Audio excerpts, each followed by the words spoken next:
جب انسان اللہ کے خاطر اپنی نفس کو مار کر اللہ کے حکم کو ترجیح دیتا ہے تو وہ اللہ کی نظر میں اتنا افضل ہو جاتا ہے۔ سنیں گے تو رو پڑیں گے، پورا بیان ضرور سنیے، آئیے سنتے ہیں۔ مشہور روایت ہے کہ جب اس کے پاس نبی پاک صلی اللہ تعالی علیہ وسلم کے نبوت کے بارے میں اطلاع پہنچی تو اس نے کہا یہاں کوئی سردار ہونا ہے اہل عرب کا تو لاؤ، تو ابو سفیان کو لے گئے۔ تو ابو سفیان اس وقت مسلمان نہیں تھے، کہتے ہیں میں نے پوری کوشش کی کہ کسی طریقے سے انہیں نبی پاک علیہ السلام کے بارے میں کوئی ایسی بات بتاؤں کہ معاذ اللہ ان کا ذہن بگڑے۔ ابو سفیان کہتے ہیں میں نے بادشاہ سے کہا، میں نے کہا بادشاہ ایک عجیب بات بتاؤں تمہیں؟ بتاؤ۔ کہنے لگے انہوں نے ایک عجیب دعویٰ کیا ہے کہ میں رات کے تھوڑے سے حصے میں مسجد حرام سے مسجد اقصیٰ گیا ہوں، پھر ساتوں آسمانوں ساتوں زمینوں لو کرسی اور سب کو دیکھ آیا ہوں۔ اب اس دور میں نا جو بندہ اونٹ کی سواری پر یا گھوڑے کی سواری پر مسجد حرام سے مسجد اقصیٰ جانا چاہتا تھا اسے 2 مہینے لگتے تھے، اور یہاں قرآن کہتا ہے لیلن، پوری رات نہیں، رات کا بھی تھوڑا سا حصہ۔ تو آپ یہ بات مانتے ہیں؟ وہ کیسر روم چپ کر گیا، بات بڑی مشکل تھی کہ رات کے تھوڑے سے حصے میں مسجد اقصیٰ جانا آنا یہی بڑا مشکل تھا، اور پھر آگے کی بات تو ویسے ہی براء البراء ہے۔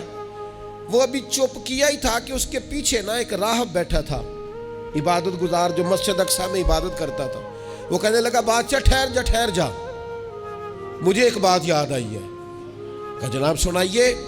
تو وہ کہنے لگا ایک رات میں رات کو مسجد اقصیٰ کے سارے دروازے بند کر رہا تھا، مین گیٹ میں بند کرنے لگا تو مجھ سے بند نہیں ہو رہا تھا، میں نے بڑی کوشش کی لیکن بند ہی نہیں ہوتا تھا، اور بھی باقی لوگوں کو بلایا، جدوجہد کی، بند نہیں ہوتا تھا۔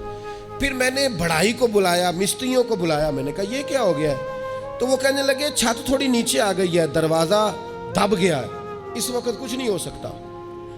کہتے میں دروازہ کھلا چھوڑ کے چلا گیا، لیکن جب میں صبح آیا نا تو خوشبو ایسی انوکھی تھی کہ وہ نا دل اور دماغ کو معطر کرتی چلی جا رہی تھی۔ رنگ ڈھنگ نہ دو، تھوڑی دیر ہوئی ایک آیا کالیاں زلفاں والا، تھوڑی دیر ہوئی ایک آیا کالیاں زلفاں والا، ایویں 2 گھڑیاں میرے من وچ رکیا ہے۔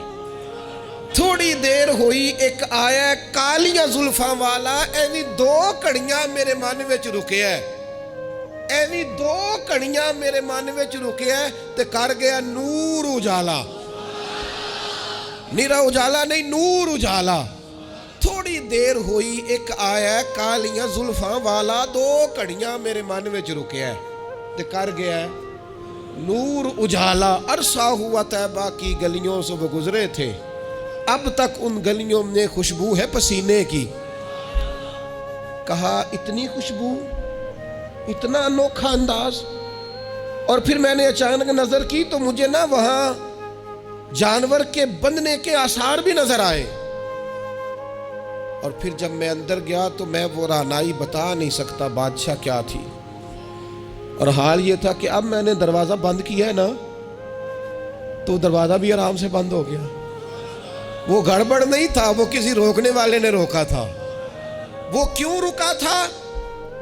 ہمارے صوفیاء کہتے ہیں آپ کو پتہ ہے کہ 18,000 سال کا سفر نبی پاک علیہ السلام نے طے کیا، لیکن جب حضور تشریف لے گئے تو پانی چل رہا تھا تو چلتا رہا، کنڈی ہل رہی تھی تو ہلتی رہی، بستر گرم تھا تو گرم رہا، اور کائنات ساری کی ساری رک بھلا کیوں گئی؟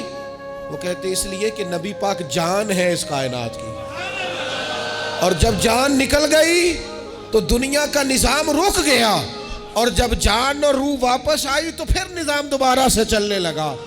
اعلیٰ حضرت فاضل بریلوی کہتے ہیں جان ہے وہ جہان کی، اور اگلی بات اس سے بھی نرالی ہے، کہتے ہیں جان ہے وہ، آج جہان ہے نا، اس کا مطلب ہے جان بھی ہے، تو زندہ ہے واللہ تو زندہ ہے، کہتے ہیں جان ہے وہ جہان کی، اور جان ہے تو جہان ہے، اگر جان ہے تو جہان ہے، کروں تیرے نام پہ جان فدا، نام بس ایک جان 2 جہاں فدا، میرا 2 جہاں سے بھی نہیں جی بھرا، میں کروں کیا کروڑوں جہاں نہیں۔ عزیز دوستو، وہ کہنے لگا، شخص کہنے لگا میں نے وہ رات ساری دیکھی ہے. یہ جو کہہ رہے ہیں نا وہ مسجد اقصی آئے تھے. بادشاہ مجھے قسم ہے اللہ کی وہ آئے تھے. وہ دو کڑیاں میرے من وچ رکے ہیں, وہ کر گئے نور اجالا. ابو سفیان کہتے ہیں جس بات پر میں انہیں گڑبڑ کرنا چاہتا تھا ان کی تصدیق تو بغل سے نکل آئی. سبحان الذی اسریٰ بعبدہ.